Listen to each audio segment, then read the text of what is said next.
அடுத்ததாக கண்டியை சேர்ந்த சகோதரர் ஃபாயிஸ் அவர்கள் ஒரு கேள்வியை கேட்டிருக்கிறார்.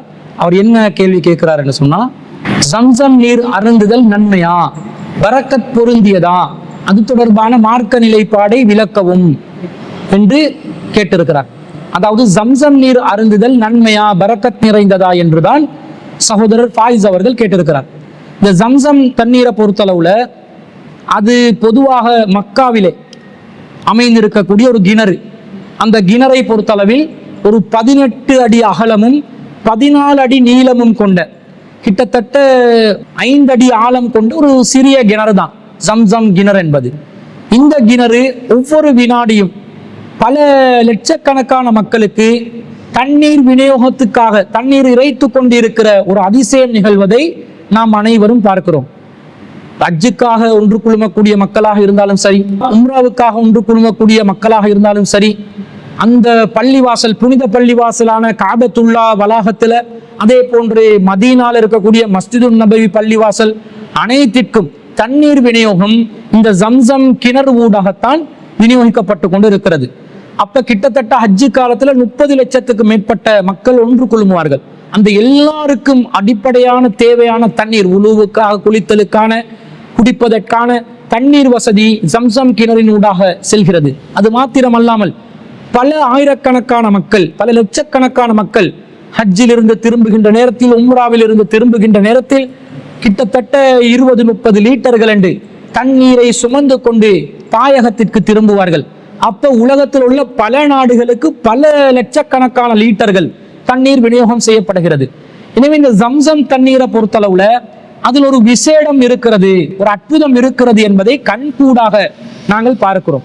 அல்லாஹ்வின் திருக்குர்ஆன்ல என்ன சொல்கிறான் என்றால், 3வது அத்தியாயத்துல 96வது வசனம் 97வது வசனங்கள் அல்லாஹ் சொல்றான், இன்ன அவ்வல பைத்தின் புலிஅ லின்னாசி லல்லதி பிபக்கா, மக்களுக்காக கட்டப்பட்ட ஆரம்ப ஆலயம் எது என்று சொன்னால் பக்காவில் இருக்கக்கூடிய, அதாவது மக்காவில் இருக்கக்கூடிய பள்ளிவாசல், முபாரக்கன் வஹுதன் லில் ஆலமீன், அது பரக்கத் நிறைந்த பள்ளிவாசல், வஹுதன் லில் ஆலமீன், அகிலத்தாருக்கு நேர்வழி காட்டக்கூடிய ஒரு இடம் என்றெல்லாம் சொல்லிட்டு இந்த மக்காவை பற்றி அல்லாஹ் சொல்கிறான், ஃபீஹி ஆயாத்தும் பையினாத், அதிலே பலவிதமான அச்சாட்சிகள், தெளிவான அச்சாட்சிகள் இருக்கின்றன. மக்காமு இப்ராஹிம், இப்ராஹிம் நபி தங்கி இருந்து பள்ளிவாசலை கட்டி எழுப்பிய இடமும் அங்கே இருக்கிறது. வமன் தஹலஹு கான ஆமினா, அதிலே யார் நுழைகிறார்களோ அவர்கள் அபயம் பெற்று விட்டார்கள் என்று அல்லாஹ் சொல்வதை பார்க்கிறோம். அப்ப மக்காவிலே பலவிதமான அத்தாட்சிகள் இருக்கின்றன. அந்த அத்தாட்சிகள்ல இதுவும் ஒன்று, ஜம்சம் கிணறு என்பதும் ஒன்று. வானவர் ஜிப்ரீல் அலைஹிஸ்ஸலாம் அவர்களுடைய பாதத்தின் ஊடாக ஏற்பட்ட இந்த ஜம்சம் கிணறு மிகப்பெரிய அளவில் தண்ணீர் விநியோகத்திற்கு பல 1000 வருடங்களாக, பல நூற்றாண்டுகளாக தொடர்ச்சியாக தண்ணீரை, கொஞ்சமும் தண்ணீர் இடை விடாமல் விநியோகம் செய்யக்கூடிய ஒரு கிணறாக இருப்பதை நாங்கள் பார்க்கிறோம். இந்த ஜம்சம் தண்ணீர்ல ஒரு அதிசயம், ஒரு பரக்கத் இருப்பதை நாங்கள் கண்கூடாக பார்க்கிறோம். ஆனா அது சம்பந்தமாக அல்லாஹ்வும் அல்லாஹ்வுடைய தூதரும் என்ன நமக்கு வழிகாட்டி இருக்கிறாங்க என்பதை நாங்கள் விளங்கிக் கொள்ள வேண்டும். ஹதீஸ் ஒன்று வருகிறது திர்மிதியில, 886வது ஹதீஸ். அன்னை ஆயிஷா சித்திகா ரலியல்லாஹு அன்ஹா அவர்கள் அறிவிக்கிறார்கள். அவங்க சொல்றாங்க, அன்னமா கானத் தஹ்மிலு மின் மாஇ ஜம்ஸம, ஆயிஷா ரலியல்லாஹு அன்ஹா அவர்கள் ஜம்சம் தண்ணீரை சுமந்து செல்லக்கூடியவர்களாக இருந்தார்கள். வ துஹ்பிரு அன்ன ரசூலுல்லாஹி ஸல்லல்லாஹு அலைஹி வஸல்லம் கான யஹ்மிலுஹு, நபி ஸல்லல்லாஹு அலைஹி வஸல்லம் அவர்கள் இவ்வாறு ஜம்சம் தண்ணீரை எடுத்து செல்லக்கூடியவர்களாக இருந்தார்கள் என்று அன்னை ஆயிஷா ரலியல்லாஹு அன்ஹா அவர்கள் அறிவிக்கிறார்கள். அப்ப அதிலிருந்து என்ன விளங்குதுண்டா, ஜம்சம் தண்ணீரை நாங்கள் மக்காவுக்கு சென்று அருந்துவது மாத்திரம் அல்லாமல் அதை சுமந்து கொண்டு நம்முடைய தாயகத்திற்கு வரலாம், அதை சுமந்து வரலாம். ரசூலுல்லாஹ் அப்படி செய்திருக்கிறார்கள், அந்த தண்ணீரை பிரத்யேகமாக எடுத்து வந்திருக்கிறார்கள் என்பது இந்த செய்தியிலிருந்து விளங்குகிறது.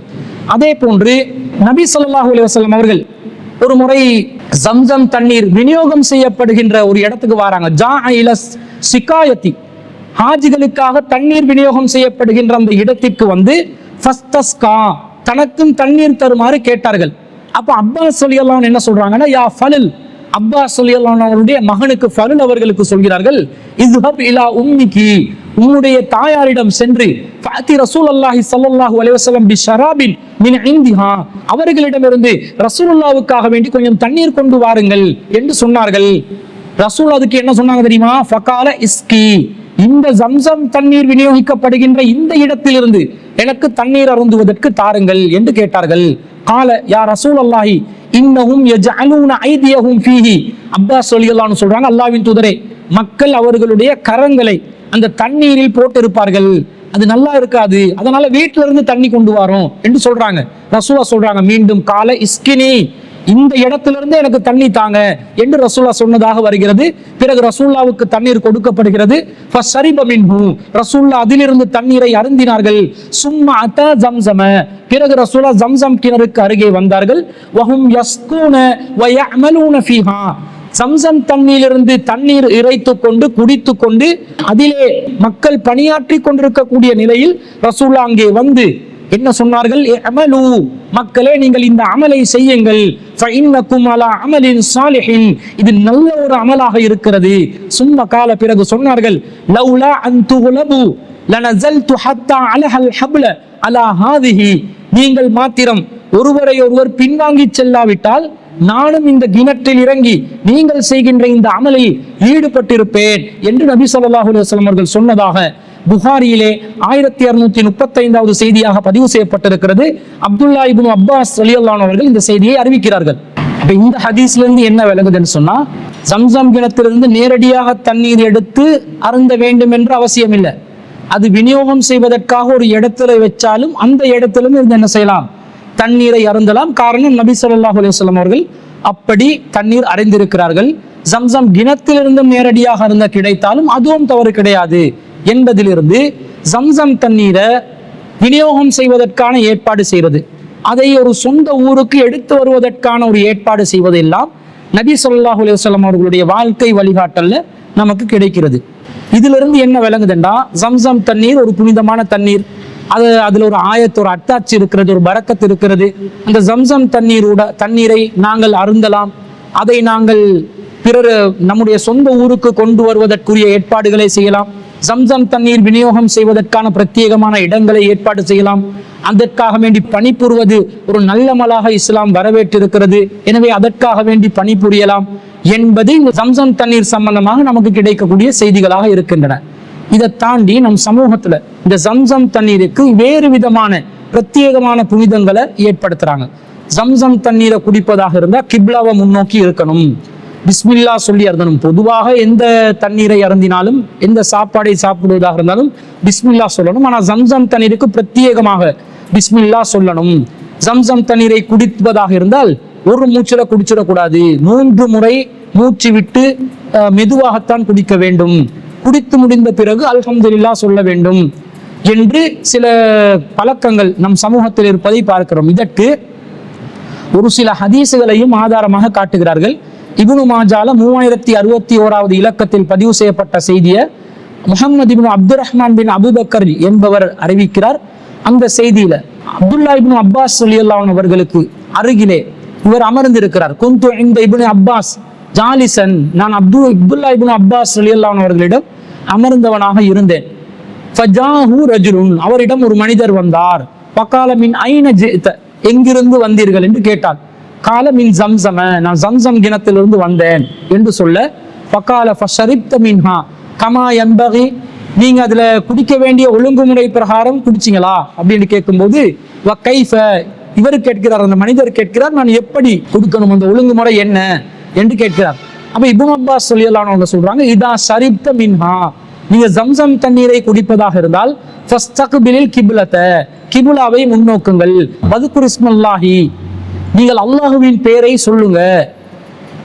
வதனஃபஸ் ஸலாசன், 3 முறை மூச்சு விட்டு குடியுங்கள். வதலல்ல மின்ஹா, ஜம்சம் தண்ணீரை வயிறு நிரம்ப குடியுங்கள். ஃபைதா ஃபரஹ்த, நீங்கள் சேவையை முடித்துக் கொண்டீர்கள் என்று சொன்னால் ரஹ்மதில்லாஹ அஸ்ஸவஜல், மகத்துவமும் கண்ணியமும் நிறைந்த அல்லாஹ்வை புகழுங்கள் என்று இப்னு அப்பாஸ் ரலியல்லாஹு அன்ஹு சொன்னதா வருது. பிறகு அவர் இப்னு அப்பாஸ் சொன்னாங்க, ஃபைன ரசூலுல்லாஹி ஸல்லல்லாஹு அலைஹி வஸல்லம் கால், ரசூல் ஸல்லல்லாஹு சொல்லிக்கிறாங்க, இன்ன ஆயத்த மா பைனனா வ பைனல் முனாஃபிகீன், எங்களுக்கு முனாஃபிகீன்களுக்கு மத்தியில் உள்ள வேறுபாடு, இன்னஹும் லா யத்தலல்லஊன மின் ஸம்ஸம, ஸம்ஸம் தண்ணீரை வயிறு நிரம்ப அவர்கள் குடிக்க மாட்டார்கள் முனாஃபிக்குகள். நாங்கள் எனவே வயிறு நிரம்ப குடிக்க வேண்டும், அதுதான் எங்களுக்கும் முனாஃபிக்கீன்களுக்கும் உள்ள வித்தியாசம் என்று நபி ஸல்லல்லாஹு அலைஹி வஸல்லம் அவங்க சொன்னதாக இந்த செய்தி வருகிறது. முதலாவது விஷயம், இந்த செய்தி பலவீனமான ஒரு செய்தி. இந்த செய்தியில பலவீனமான அறிவிப்பாளர்கள் இடம்பெறுகிறார்கள். மேலும் இந்த செய்தியில அப்துல்லா இப்னு அப்பாஸ் ரலியல்லாஹு அன்ஹு அவர்கள் தன்னுடைய சொந்த கருத்தை தான் பதிவு செய்கிறார்கள். அவர்கள் ரசூல் ஸல்லல்லாஹு அலைஹி வஸல்லம் அவர்கள் ஸம்ஸம் தண்ணீரை குடிக்கும் போது கிப்லாவை முன்னோக்க வேண்டும் என்றோ, பிஸ்மில்லா சொல்ல வேண்டும் என்றோ, 3 மூச்சை விட்டு குடிக்க வேண்டும் என்றோ, குடித்த பிறகு அல்ஹம்துலில்லாஹ் சொல்ல வேண்டும் என்றோ, இப்படி ரசூலுல்லாஹ் சொன்னதாக எந்த ஒரு செய்தியையும் ஆதாரமா காட்டல. ரசூலுல்லாஹ் சொன்னதா என்ன சொல்றாங்கடா, வயிறு நிரம்ப குடிக்கணும். முனாஃபிக்கீன்களுக்கும் எங்களுக்கும் வித்தியாசம், ஸம்ஸம் தண்ணீரை வயிறு நிரம்ப குடிக்கிறது தான் என்று அதுக்கு மட்டும்தான் ரசூலுல்லாஹ் தொடர்பு படுத்துறாங்க. கிப்லாவை முன்னோக்கணும், பிஸ்மில்லா சொல்லணும் என்ற செய்திகளுக்கெல்லாம் ரசூலுல்லாவை முற்படுத்தி சொல்லவில்லை என்பதை நாங்கள் விளங்கிக் கொள்கிறோம். எது எப்படி போனாலும் இந்த செய்தி பலவீனமான செய்தி. ரசூலுல்லாஹ் இந்த முனாஃபிக்குகளோடு சம்பந்தப்படுத்தி சொன்ன செய்தி இல்லாது இப்னு அப்பாஸ் ரலியல்லாஹு அன்ஹு அவர்கள் மாத்திரம் சொன்ன செய்தி வேறு செய்திகள்ல ஆதாரப்பூர்வமாக பதிவு செய்யப்பட்டிருக்கிறது. அந்த செய்தியை கூட நாங்கள் ஏற்றுக்கொள்ள முடியாததுக்கு காரணம், அது ஒரு நபி தோழருடைய ஒரு வழிகாட்டலா இருக்கிறது. நபி தோழர்களுக்கு வஹி வராது, ரசூலுல்லாஹ் சொல்லி அவர்கள் நமக்கு எடுத்து சொல்லி இருந்தால்தான் அது நபி வழியாக அமையும். நபி தோழர்களுடைய சொந்த கூற்றுக்கள் மார்க்க ஆதாரமாகாது என்பதனால கிப்லாவை முன்னோக்கி ஸம்ஸம் தண்ணீர் அருந்தணும் என்பது மார்க்கத்தின் வழிகாட்டலாக வராது என்பதை விளங்க வேண்டும். அதே நேரத்துல இன்னும் சிலர் என்ன சொல்றாங்கடா, ஸம்ஸம் தண்ணீர் அருந்தும் பொழுது நாங்கள் தலையை மறைக்க வேண்டும் என்று சொல்வார்கள். ஸம்ஸம் தண்ணீரை குடிக்கும் போது தலையை மறைக்கணும் என்றதுக்கு எந்த ஒரு ஹதீஸும் ஆதாரமும் இல்லை. காரணம், பொதுவாக ஸம்ஸம் தண்ணீர் அருந்துவதற்குரிய வாய்ப்பு உம்ராவில் இருப்பவர்கள், ஹஜ்ஜில் இருப்பவர்களுக்கு தான் அதிகமாக கிடைக்கும். அப்படி கிடைப்பவர்கள் கூட இஹ்ராம்ல இருப்பாங்க, அவங்களுக்கு அந்த ஸம்ஸம் தண்ணீரை தலையை மறைக்கக்கூடிய நிலையிலே குடிக்க கிடைக்காது. ஏன்னா இஹ்ராமில் இருக்கும்போது தலையை மறைக்க முடியாது. ஆனால் இஹ்ராமில் இல்லாத முஸ்லிம்கள் ஸம்ஸம் தண்ணீரை தலையை மறைச்சு தான் குடிக்கணும் என்றால் அதற்கு குர்ஆன் ஹதீஸ்ல நேரடியாக ஆதாரம் வர வேண்டும். அதற்கும் எந்த ஆதாரமும் இல்லை. இன்னொரு செய்தி வருகிறது, மாஉ ஸம்ஸம லிமா ஷுரிப லஹு, ஸம்ஸம் தண்ணீர் எந்த நோக்கத்துக்காக அருந்தப்படுகிறதோ அந்த நோக்கம் நிறைவேறும் என்று ஒரு செய்தி வருகிறது. இந்த செய்தியும் பலவீனமான செய்தியா இருக்குது. அப்ப நாங்க ஸம்ஸம் தண்ணீரை எங்களுக்கு நோய் நிவாரணத்துக்காக குடிக்க நினைச்சா நோய் நிவாரணம் கிடைக்கும், பசியை போக்குறதுக்கு குடிக்க நினைச்சா பசி போய்விடும். அதே போன்று வேறு ஏதாவது நோக்கத்துக்காக வேண்டி ஸம்ஸம் தண்ணீரை குடித்தாலும் அந்த நோக்கம் நிறைவேறும் என்ற மாதிரி தான் இந்த செய்தி சொல்லுது. ஆனா இந்த செய்தி பலவீனமான செய்தி.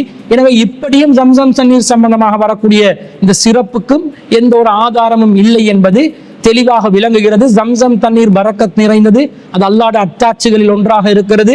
அது ஒரு அற்புதமான நிலையில் உருவாகின ஒரு நீரூற்று. அந்த அற்புதத்தை இன்னும் கண்கூடாக நாங்கள் பார்க்கிறோம். அதே போன்று அந்த ஸம்ஸம் தண்ணீரை நாங்கள் குடிக்கலாம், அதன் மூலம் உலூ செய்யலாம், குளித்துக் கொள்ளலாம், தேவைப்படும் போது நமக்கு ஊருக்கு தண்ணீரை எடுத்து வரலாம், அந்த தண்ணீரை தாராளமாக பயன்படுத்தலாம். அதை விநியோகம் செய்வது ஒரு சிறந்த காரியம், அது ஒரு நல்ல அமல் என்றும் ரசூல் ஸல்லல்லாஹு அலைஹி வஸல்லம் அவங்க சொல்லி இருக்கிறாங்க. அதற்காக வேண்டி ஸம்ஸம் தண்ணீர் விநியோகத்திற்காக வேண்டி பாடுபடுவதும் ஒரு நல்ல அமலாக குர்ஆன் சுன்னால இருந்து விளங்குகிறது. ஆனால் இதை தாண்டி ஸம்ஸம் தண்ணீருக்கு வேறு விதமாக உருவாக்கக்கூடிய புனிதங்களுக்கு எந்த ஒரு ஆதாரமும் இல்லை என்பதுதான் ஸம்ஸம் தண்ணீர் சம்பந்தமாக நாங்கள் விளங்கக்கூடிய செய்திகளாக இருக்கிறது. அதுதான் இந்த சகோதரர் கேட்ட கேள்விக்கு பதிலாக நாங்கள் பதிவு செய்து கொள்கிறோம்.